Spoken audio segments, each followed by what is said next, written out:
Joe Bethancourt was born in El Paso, Texas, into a military family that traveled frequently.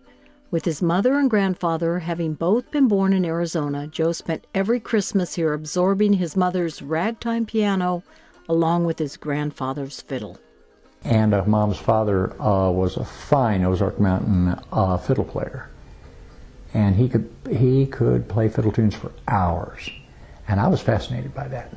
When Joe was about 9, he was sitting in with his grandfather who was playing the fiddle. He asked him if he could play the fiddle also. His grandfather then dug out an old banjo from a closet, handing it to Joe while stating, "Here, play this. We need more banjo players." The family returned to Arizona in 1961, and Joe attended North High School. I came back here to find that folk music was this huge fad thing, and that I was the only guy in high school who knew how to play the banjo. Okay, this means I get babes, and it's true. It wasn't long before Joe was sitting in with mariachi, bluegrass, country, and folk music bands, sneaking into nightclubs such as JD's. I first moved to Arizona.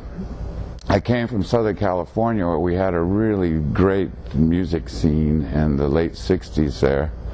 And I came here and I asked around, I said, "Who are your very best players?"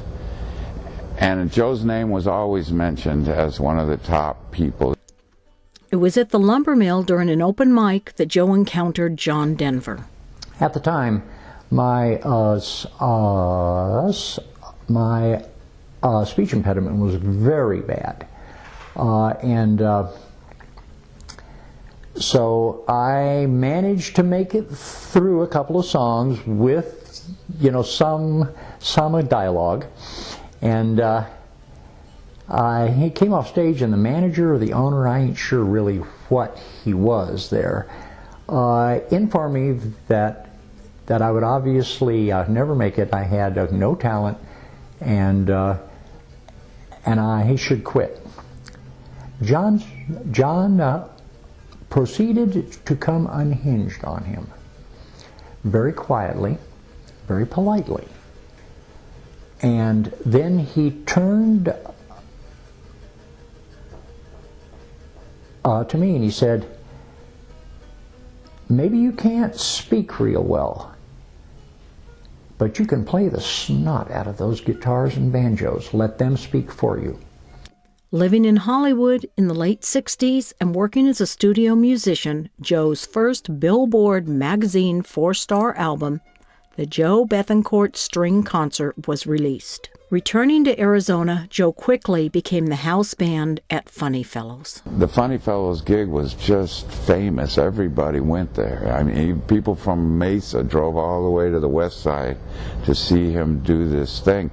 And as I recall, he had all these instruments on the wall behind him.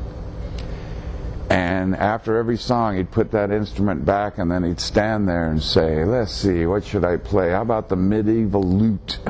And he'd play that for a while, and he'd put it back. He'd say, "How about the 12-string guitar?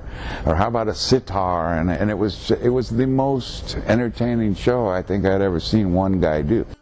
Along with hosting his radio show, Folk Music Occasional, on KDKB with Bill Compton, he appeared as a regular on the Wallace and Ladmo Show. Joe's list of accomplishments as a husband, father, producer, songwriter, entertainer, artist, musician, and teacher proves that Joe is one of Arizona's finest.